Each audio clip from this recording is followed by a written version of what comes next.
نحمدہ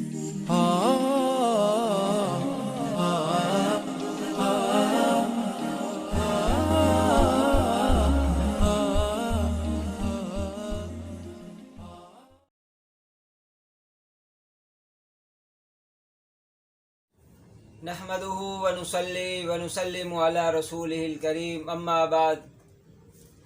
حضرت عمر رضی اللہ تعالیٰ عنہ کی شہادت کا ثانیہ کیسے پیش آیا؟ حضرت نبی کریم صلی اللہ علیہ وسلم نے اس چاہت کا اظہار کیا تھا کہ میرا دل چاہتا ہے کہ میں اللہ کے راستے میں شہید کیا جاؤں، پھر مجھے زندہ کیا جائے، پھر مجھے شہید کیا جائے، پھر مجھے زندہ کیا جائے اور پھر مجھے شہید کیا جائے۔ تو اس زمانے کے اندر ہر صحابی کا جذبہ یہ ہوتا تھا کہ کسی طرح مجھے شہادت کا رتبہ مل جائے۔ حضرت فہیرہ رضی اللہ تعالیٰ عنہ جب شہید ہونے لگے تو کہا کہ فزت ورب الکعبہ، رب کعبہ کی قسم میں کامیاب ہو گیا۔ ایک صاحب تھے، وہ حیران ہو گئے کہ یہ اپنی جان لٹا رہا ہے اور اس میں کون سی کامیابی ہے؟ تو جب ان کو پتہ چلا وہ مسلمان ہوئے۔ بہرحال حضرت عمر رضی اللہ تعالیٰ عنہ کی چاہت یہی تھی کہ میری جان بھی اللہ کے راستے میں قبول ہو جائے۔ بہت ساری جنگوں کے کمانڈر بننے کے لیے مشورہ کیا، لیکن مشورے میں یہ بات مناسب نہیں لگ سکی کہ آپ کا یہاں رہنا زیادہ مناسب ہے، یہیں سے جو آپ کمانڈرنگ کر رہے ہیں اس کمانڈ کی وجہ سے سارے لوگ درست چل رہے ہیں۔ حضرت عمر رضی اللہ تعالیٰ نے پھر بھی دعا کرنا شروع کی، اللہم ارزقنی شہادتا فی سبیلک واجعل موتی ببلد رسولک، کہ اللہ مجھے بھی شہادت کی سعادت کی توفیق عطا فرما اور اپنے نبی کے شہر میں شہادت کی موت نصیب فرما۔ لوگ حیران ہو گئے، اس مدینے کے اندر شہادت کی موت کیسے ملے گی؟ یہ تو مسلمان کا، ایمان والوں کا گھر ہے۔ لیکن حضرت عمر رضی اللہ تعالیٰ عنہ کی یہ بھی کرامت ہوئی کہ اللہ تعالیٰ نے ان کو شہادت سے سرفراز کیا اور کافر کے ہاتھ کیا۔ ہوا کچھ یوں کہ جب اسلام پھلنے پھولنے لگا اور بہت سی دنیا پر غالب آنے لگا، یہودیوں اور مجوسیوں نے دیکھا کہ ساری طاقت آزما لی، ساری قوت لگا دی، ساری سازشیں کر لی، سازے منصوبے بنا دیے، لیکن اسلام کو نہیں روکا جا سکا۔ اب انہوں نے میدان کی بجائے اندر ہی اندر سازشیں کرنا شروع کی۔ تو اس کو کہتے ہیں سبائی، عبداللہ بن سبا اس کے مرکزی لیڈر تھے۔ وہ تو بعد میں ظاہر ہوئے تھے لیکن سازشیں اس سے پہلے سے جاری تھی۔ تو ان لوگوں نے جب دیکھا کہ ایران بالکل فتح ہو گیا حضرت عمر رضی اللہ تعالیٰ عنہ کے زمانے میں، تو انہوں نے دشمنی نکالنے کے لیے حضرت مغیرہ بن شعبہ رضی اللہ تعالیٰ عنہ کے غلام کو تیار کیا اور اس کو خواب دکھائے، سبز باغ دکھائے گئے۔ ایک دن حضرت عمر رضی اللہ تعالیٰ عنہ اس کی دکان سے گزر رہے تھے، وہ مغیرہ بن شعبہ رضی اللہ تعالیٰ عنہ کا غلام تھا اور چکیاں بناتا تھا۔ تو حضرت عمر رضی اللہ تعالیٰ عنہ سے اس نے شکایت کی کہ میرے آقا مجھ سے زیادہ پیسے لیتے ہیں۔ انہوں نے پوچھا کہ کتنے لیتے ہیں؟ کہا کہ غالباً 2 درہم لیتے ہیں۔ کہا کہ تم کام کیا کرتے ہو؟ کہا کہ میں چکی بناتا ہوں۔ کہا کہ پھر تو یہ زیادہ پیسے نہیں لیے جا رہے تم سے، تمہارے آقا۔ حضرت عمر رضی اللہ تعالیٰ نے فرمایا کہ تم ایسا کرو، میرے لیے ایک چکی بنا دینا۔ اس نے کہا کہ میں ایسی چکی بناؤں گا جس کی گونج پوری دنیا میں گونجے گی۔ حضرت عمر رضی اللہ تعالیٰ عنہ سمجھ گئے کہ اس نے جو ہے قتل کی دھمکی دی ہے۔ اسی سے پتہ چلتا ہے کہ ایک غلام کے اندر اتنی ہمت نہیں ہوتی جب تک اس کو سپورٹ کرنے والا نہ ہو۔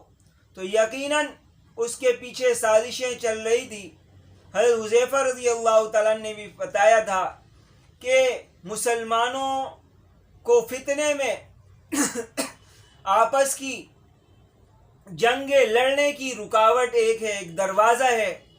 حضرت عمر رضی اللہ تعالیٰ نے پوچھا تھا کہ وہ دروازہ کھولا جائے گا یا توڑا جائے گا؟ کہا کہ وہ دروازہ توڑا جائے گا، پھر کہا کہ جب توڑا جائے گا تو وہ بند نہیں ہوگا۔ تو حضرت عمر رضی اللہ تعالیٰ کی شہادت وہ دروازہ تھا کہ مسلمان آپس میں اس سے پہلے کبھی نہیں لڑے، حضرت عمر رضی اللہ تعالیٰ کی شہادت تک۔ بہرحال حضرت عمر رضی اللہ تعالیٰ دعا مانگ رہے شہادت کی، تو ایک دن فجر کی نماز کے لیے تشریف لائے، صفے درست کرنے کے لیے جیسے ہی آگے بڑھے اللہ اکبر، تو ابو لولو فیروز نے حضرت عمر رضی اللہ تعالیٰ پر پیٹ پر خنجر کا وار کیا۔ حضرت عمر رضی اللہ تعالیٰ نے فرمایا کہ کس کتے نے مجھے کاٹ لیا؟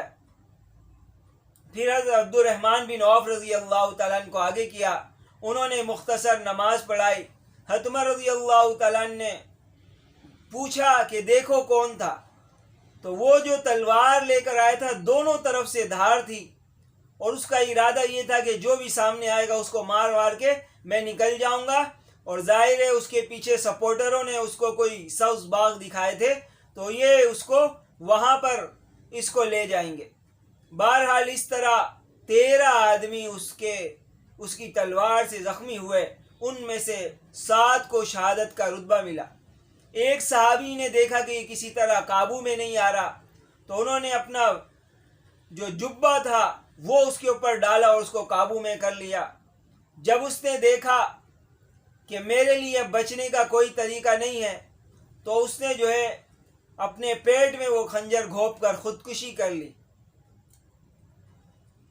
آگے حضرت عمر رضی اللہ تعالیٰ کو لے جایا گیا۔ حضرت عمر رضی اللہ تعالیٰ نے پوچھا کہ دیکھو کون ہے؟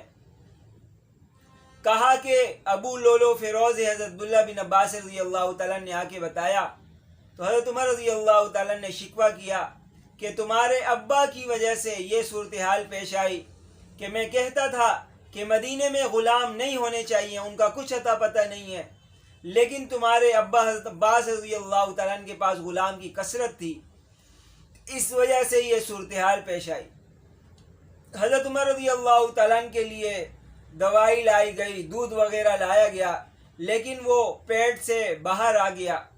اب سب کو یہ بات سمجھ میں آ گئی کہ یہ زخم کا اچھا ہونا بہت مشکل اور دشوار ہے۔ حضرت عمر رضی اللہ تعالیٰ کو جب یہ بات محسوس ہو گئی کہ اب میں دنیا سے جانے والا ہوں، ایک تو اس بات پر شکر ادا کیا کہ قتل کرنے والا ایک کافر تھا، کسی مسلمان کے ہاتھ سے میں اس دنیا سے نہیں جا رہا، اس پر اللہ کا شکر ادا کیا، اور پھر ایک خواہش کا اظہار کیا، اپنے بیٹے کو کہا کہ جاؤ عائشہ رضی اللہ تعالیٰ عنہ سے درخواست کرو، اور درخواست کرتے وقت یہ نہیں کہنا کہ امیر المومنین نے حکم دیا ہے، نہیں، کہنا کہ عمر بن خطاب، مسلمانوں کے امیر نے نہیں، عمر بن خطاب اپنی ذاتی حیثیت سے آپ کی خدمت میں درخواست پیش کرتے ہیں کہ آپ اگر اجازت دیں تو وہ اپنے دونوں ساتھیوں کے ساتھ دفن ہو جائیں۔ حضرت عائشہ رضی اللہ تعالیٰ عنہ رو رہی تھی، انہوں نے فرمایا کہ میں نے یہ جگہ تو اپنے لیے بچائی ہوئی تھی، لیکن میں حضرت عمر رضی اللہ تعالیٰ عنہ پر اپنے آپ کو ترجیح دیتی ہوں، ان کی اجازت ہے کہ وہ یہاں پر دفن ہو جائیں۔ حضرت عبداللہ بن عمر رضی اللہ تعالیٰ عنہ نے آ کے بتا دیا کہ آپ کے لیے کام ہو گیا۔ حضرت عمر رضی اللہ تعالیٰ عنہ نے سوچا کہ کہیں انہوں نے میرے ڈر اور خوف کی وجہ سے یا جذبات کی وجہ سے نہ کہا ہو، اس لیے فرمایا کہ جب مجھے دفنانے کے لیے لے کے جانا تو دوبارہ اجازت طلب کر لیں۔ اس طرح حضرت عمر رضی اللہ تعالیٰ عنہ 27 ذو الحجہ کی صبح کو وار کر کے زخمی کیے گئے، اور پھر 1 محرم الحرام کو شہادت کے رتبے پر فائز ہوئے، جس کو قرآن نے کہا وَلَا تَقُولُوا لِمَنْ يُقْتَلُ فِي سَبِيلِ اللَّهِ أَمْوَاتٌ، جو اللہ کے راستے میں شہید کیے جائیں ان کو مردہ مت کہو، بل احیاء۔ تو حضرت عمر رضی اللہ تعالیٰ نے حیات جاودانی حاصل کر لی، ہمیشہ کی زندگی حاصل کر لی۔ ان کی شہادت کے بعد، شہادت سے پہلے انہوں نے انصار کے بارے میں وصیت کی کہ میرے بعد جو خلیفہ ہوگا، اسی طرح اور بھی ان کے اوپر جو قرضہ تھا اس کو بھی ادا کرنے کی وصیت فرمائی۔ اسی طرح اپنے بعد جو ہے 6 صحابہ کو متعین کیا، حضرت عثمان، حضرت علی، حضرت سعد، عبد الرحمن بن عوف، اور اسی طرح طلحہ اور زبیر رضی اللہ تعالیٰ عنہ کو متعین کیا کہ یہ آپس میں کسی کو خلیفہ چن لیں، کیونکہ یہ سب ایسے حضرات تھے جن سے اللہ راضی ہو کر دنیا سے رخصت ہوئے، اللہ کے رسول جن سے راضی ہو کر دنیا سے رخصت ہوئے۔ تو حضرت عمر رضی اللہ تعالیٰ عنہ نے شہادت سے پہلے ساری وصیتیں وغیرہ فرمائی، اور حضرت صہیب رضی اللہ تعالیٰ عنہ کو نماز جنازہ پڑھانے کی وصیت کی۔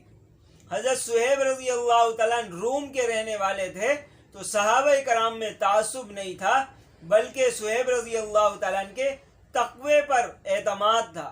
حضرت صہیب رضی اللہ تعالیٰ عنہ ایسی شخصیت ہیں جن کا ذکر قرآن میں آیا ہے کہ ہجرت کے لیے اپنا سارا مال اسباب لٹا دیا۔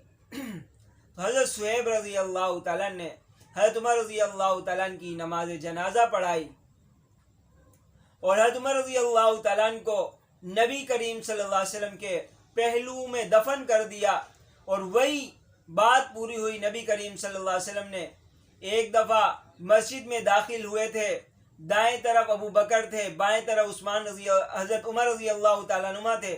فرمایا کہ اسی طرح ہمیں جو ہے قیامت کے دن اٹھایا جائے گا کہ میرے دائیں طرف ابو بکر ہوں گے، بائیں طرف عمر ہوں گے، اور فرمایا کہ میرے آسمانوں میں بھی 2 وزیر ہیں اور زمین میں بھی 2 وزیر ہیں، اور زمین کے وزیر ابو بکر و عمر رضی اللہ تعالیٰ عنہ ہیں۔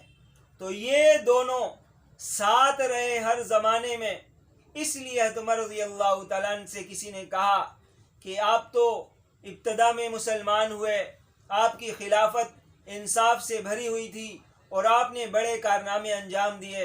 حضرت عمر رضی اللہ تعالیٰ نے فرمایا کہ اگر یہ ذمہ داری برابر سرابر ہو جائے یہی میرے لیے کافی ہے، مجھے اس کی کوئی ضرورت نہیں۔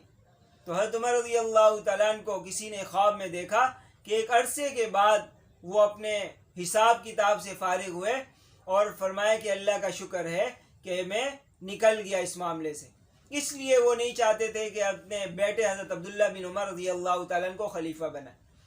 حضرت عمر رضی اللہ تعالیٰ آج تک نبی کریم صلی اللہ علیہ وسلم کے روضہ اقدس میں موجود ہیں، اور جو بھی ایمان والا نبی کریم صلی اللہ علیہ وسلم کے روضہ اقدس پر حاضر ہوتا ہے تو وہ ابو بکر و عمر رضی اللہ تعالیٰ عنہما کے بھی روضے پر حاضری دیتا ہے۔ اب یہ سنیں کہ یہ ایک سازش تھی، اس لیے ابو لولو فیروز کی لاش کو وہ لوگ ایران لے کے گئے، جو مجوسیوں کا گڑھ ہے، اور وہاں پر اس کا مزار بنایا گیا، اور آج تک لوگ اس کے مزار پر منت سماجت کرنے کے لیے آتے ہیں، اور اس پہ مزار پر لکھا ہوا ہے کہ اس ابو لولو فیروز کے قاتلین پر اللہ کی لعنت والعیاذ باللہ۔ تو وہ بدبخت لوگ آج بھی ایران کے اندر موجود ہیں۔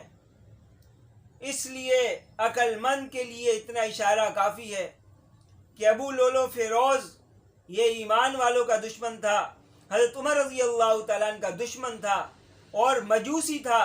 اس نے اپنے ایران کی فتح کی، جو مسلمانوں نے ایران فتح کیا اس کا بدلہ لینے کی کوشش کی، اور اس کے پیچھے سازشی لوگ تھے جنہوں نے اس کو استعمال کیا، اور اس کے بعد اس کو ایران لے گئے اور وہاں پر اس کا مزار بنا دیا، اور لوگ جو ہے وہاں پر جا کے اپنی مرادیں پوری کرتے ہیں۔ بہرحال آخری بات، ہر ایک شہید کی گواہی کوئی نہ کوئی دے گا۔ میں قربان جاؤں حضرت عمر رضی اللہ تعالیٰ عنہ کی قسمت پر کہ ان کی شہادت کی گواہی نبی کریم صلی اللہ علیہ وسلم کی مسجد نبوی کا مصلی دے گا۔ تو کیسی عظیم الشان فضیلت ہے کہ شہادت کے رتبے پر فائز ہوئے، اور 10 سال تک پوری شان و شوکت سے حکومت کی، اور عدل و انصاف کے پرچم لہرائے۔ سارے لوگ جو پریشان ہوتے تھے جب ابو بکر رضی اللہ تعالیٰ نے ان کو خلیفہ نامزد کیا تھا، حضرت عمر رضی اللہ تعالیٰ جب خلیفہ بنے اور وہ کارنامے انجام دیے، سارے لوگ حضرت عمر رضی اللہ تعالیٰ کی شہادت پر آنسو بہا رہے تھے۔ اللہ تعالیٰ حضرت عمر رضی اللہ تعالیٰ کے درجے میں مزید ترقی عطا فرمائے، اور ہمیں حضرت عمر رضی اللہ تعالیٰ کے نقش قدم پر چلتے ہوئے دین کے لیے اپنے جان مال عزت آبرو کی قربانی دینے کی توفیق عطا فرمائے.